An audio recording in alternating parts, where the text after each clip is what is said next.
My name's John Gillespie and I'm an Inspector of Railways.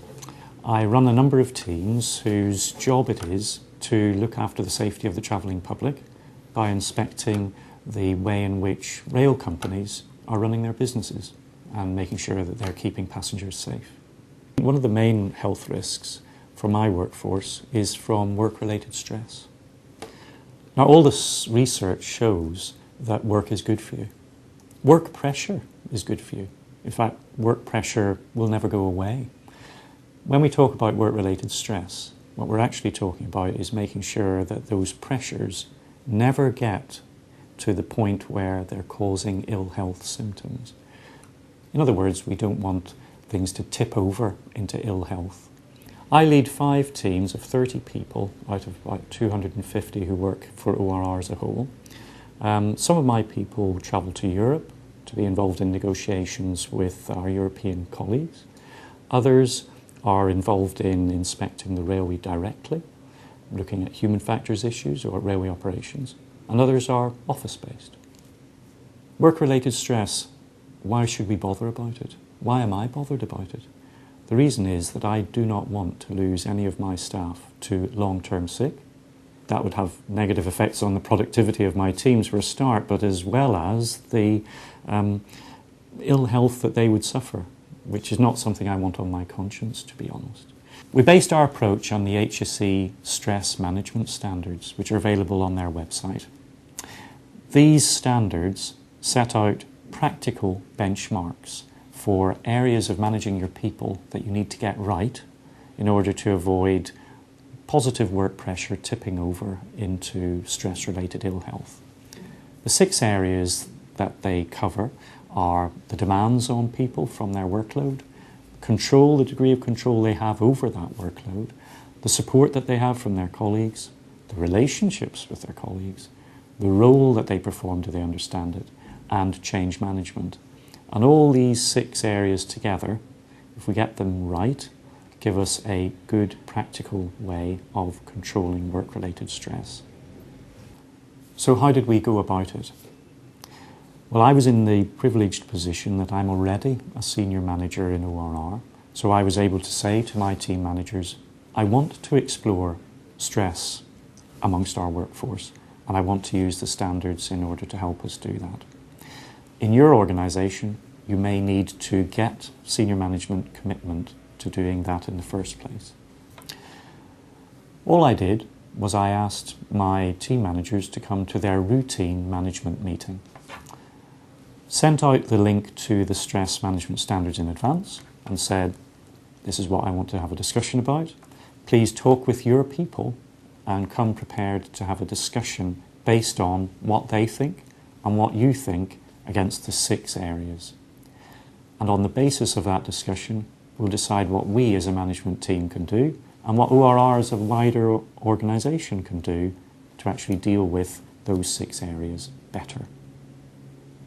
And what we do against each of the 6 is say, this is what's expected and where are we and how can we improve. So for instance, on control, the standard is quite straightforward. It says, to what extent do people have a say in the way they do their job? And are there any systems in place to be able to respond to their concerns? Well, I ask my managers, where are we on that? Do we think we're doing that well? Are there any areas to improve? Okay, so we have the discussion, and what I want to see as chair is people being open and honest. If we're not getting it right, say we're not getting it right. Even say if we think it's impossible to do anything about, because every business has to put up with expected to do more with less resource. But let's get it out in the open and talk about it. There may be something that we can do. I then, as chair, summarise the discussion, bring it down into a note against each of the 6 standards. Just setting out what's positive, because there's often a lot of positive that comes out from this kind of discussion. Then, where are the areas where we think we can improve? And then, perhaps, a note of who should take that forward. After I've written up the note, I then circulate that to the managers, make sure that they're happy with it, and then ask them to cascade it to their staff and seek any feedback that those staff wish to give. The whole purpose of writing the note is not to create a grand plan for tick box, we must do this and then we've done stress. Rather, it's to explore the areas that you have to get right day in, day out, and make sure that you're continuing to manage the positive things and paying attention to the issues where you need to improve. From my point of view, what I want to see from my managers is that they're paying attention to managing each of the 6 areas in the management standards day in, day out. I don't particularly want to see particular action points being delivered, because this is so much about day-to-day management of people and being aware of the things that you have to get right in order to achieve good management of the stress and work pressures that people are under. So I then take any feedback that I hear from staff and we feed that into another discussion, perhaps at a later managers meeting.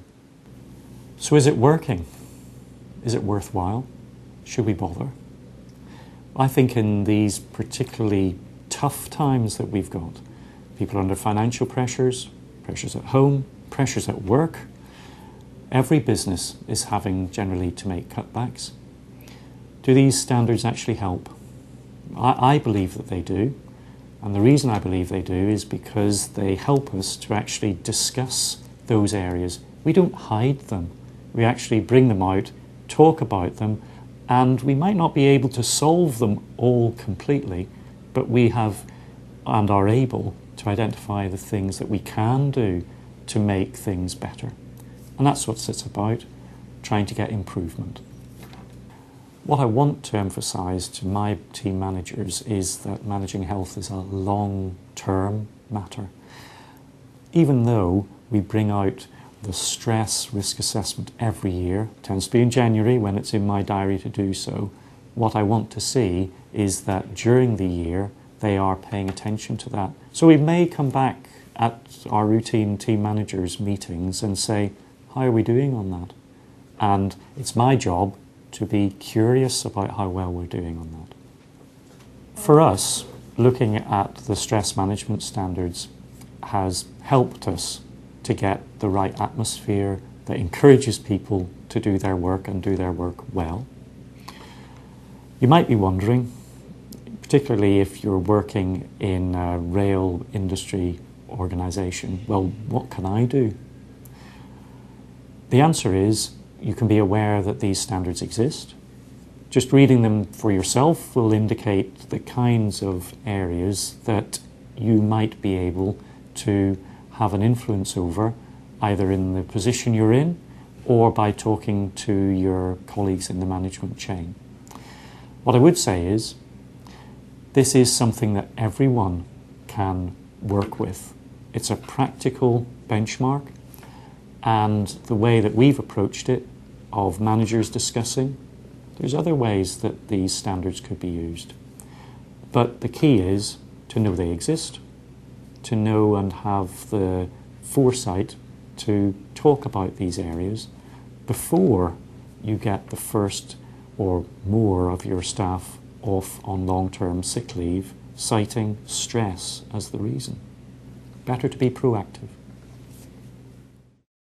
Stress management could be very complex, but what we're trying to say here is that at an awareness level, there are tools and approaches that are available that are straightforward to use, and there are examples across this industry where they have been used.